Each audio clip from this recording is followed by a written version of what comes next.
Partner Admar, pero eto, follow up ko lang, ibang paksa, kaugnay pa rin sa politika. Yung sinabi na bloodbath ni VP Sara Duterte, ma'am. Anong tingin mo doon, ma'am, unang mong narinig? Ito ba ay literal para po sa inyo or figure of speech lamang? Wordplay ng Vice Presidente to describe no, yung kanyang galit at pagngit-ngit. Actually, masyadong pinagtituunan ng pansin yung termino na bloodbath. Alam naman natin, this is a figure of speech, pero wala nang ibang kakapitan. Pero ang tingnan natin, yung pakay ng ating Vice Presidente, bakit niya sinabi yun? Itinutulak niya, sige, let's go ahead with impeachment. Nagpapakita siya ng kumpiyansa. Ngayon na nagbago na yung make-up, ngayon na nakita niya na may solid siya na suporta sa Senado, alam niya na kahit paano that she has the numbers, pwede na siyang maghamon. Sige, tuloy natin yung impeachment na yan. So yun yung mas importante tinitignan. Although, magaling kasi mag-communicate si VP Inday para pansinin yung statement niya, meron siyang hook. So that's what the term bloodbath is really. It's a figure of speech na hook, alam niyang magpapansin yung sinasabi niya at pakikinggan siya. Ang importante, marinig yung totoong mensahe. Ang mensahe niya is, hindi na nakakatakot yung impeachment na yan. Natanggal na natin yung guesswork when it comes to the impeachment. We know we have solid votes from the senators at alam din natin na dahil ito ay post-midterm elections, maganda ang showing during the midterm elections, hindi na po, no matter what, kahit isama pa nila si Laila de Lima at saka si Chen Jokno bilang mga prosecutors ng House, tignan natin kung aabot pa nga dun sa punto na magkaroon ng trial. Posible na to save face, magka-dismissal na lang ito. So yung hamon niya is, sige nga, tuloy natin yan. That's the real message here. The real message is this is a challenge from the Vice President na, interesado pa po ba kayo dun sa impeachment sa akin? O baka gusto, babaon na ito sa Lima. So she had to use that term. Attorney, meron din po ba kayong nakikita na kasi doon sa pananalita ng Pangalawang Pangulo, kumpiyansang-kumpiyansa siya na sabi nga niya sa mga abogado, talagang plano ng mga abogado na wala na talagang trial. Pero para sa kanya, mas gusto niya na magkaroon talaga ng trial, magkasubukan talaga. Meron ba kayong nakikita na meron din siyang nakahanda na pasabog laban dito sa mga nag-aakusa sa kanya? Posible. Kasi ang totoo niyan, yung impeachment, bibigyan siya ng isang malaking forum para makapagsalita. At alam niyo naman ang Vice Presidente natin, pag nagsalita siya, lahat ng tao nakikinig.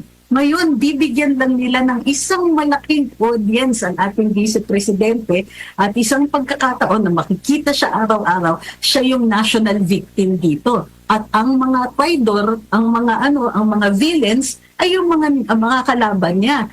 Tingnan ninyo ha, kumbaga, siya yung may tatay na nakidnap, pinahaharap siya sa impeachment. Wala namang solid na ebidensya at kahit tignan natin ang social media, nakikita natin na puro contrived, masyadong pilit itong kaso na ito. So, kung itutuloy ito ng ating mga kongresista, hindi ko nakikita kung paano sila makakapuntos dito.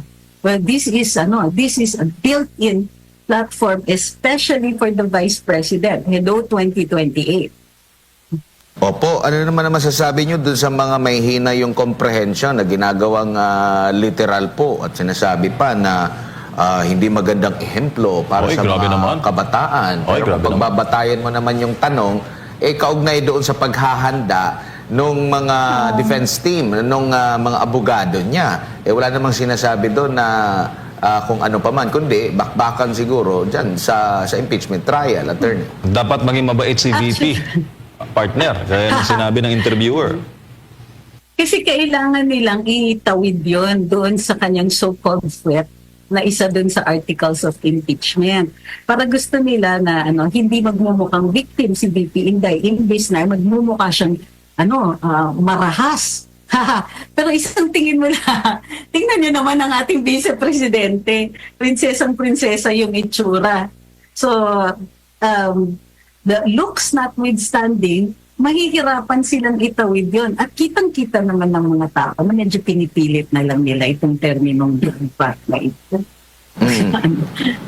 Opo. Ma'am, balikan ko lang. Sablay Opo. na lang. Attorney, tinanong din ulit ang pangalawang Pangulo doon sa naging interview ng media doon na ng isang miyembro ng media at sinabi, bakit hindi na lang daw sagutin yung patungkol sa confidential funds? At naipaliwanag muli ng pangalawang Pangulo na nabigyan ng pagkakataon na ang Kamara na siya ay matanong pero hindi siya tinanong kaugnay nito. Ang kanya pang sinabi, una, hindi siya nag-take oath kasi nga pwede namang meron siyang mga sinabi doon na patakaran. Tapos, tinatanong yung mga kasamahan niya sa Office of the Vice President, gusto niyang saluin yung pagsasagot kapalit ng pag-oath, no?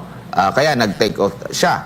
So after nun, hindi naman siya tinanong. Sabi nga niya, ni isang tanong, hindi naman siya tinanong dito. At ang lahat ng mga dokumento ay naibigay na sa COA. At ang sabi naman ng COA, na nakita natin, pero parang yung naratibo nila, gusto pa rin na ibahagi, no, sa lahat na hindi sinasagot ng pangalawang Pangulo ang mga question patungkol dito sa confidential funds, attorney. Ano masasabi mo rito? I think wala sa lugar. Ang sinasabi nila, bakit di na lang niya sagutin? Hindi ba in-impeach na nga siya? So baka sasagutin niya. Pero sasagutin niya in a place where she thinks she will get a fair shake.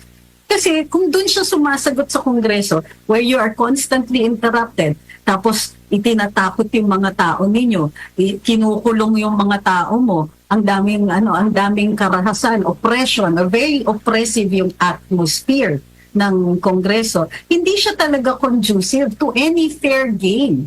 Kumbaga, hindi siya this was not a proceeding kung saan makakasalita siya at maipipresenta niya yung kanyang panig with any reasonableness. Kumbaga, yun lang na ini-interrupt siya. Yun lang na kung ano-ano yung sinasabi. There are no rules kasi. It's basically the congressman can ask anything that they want.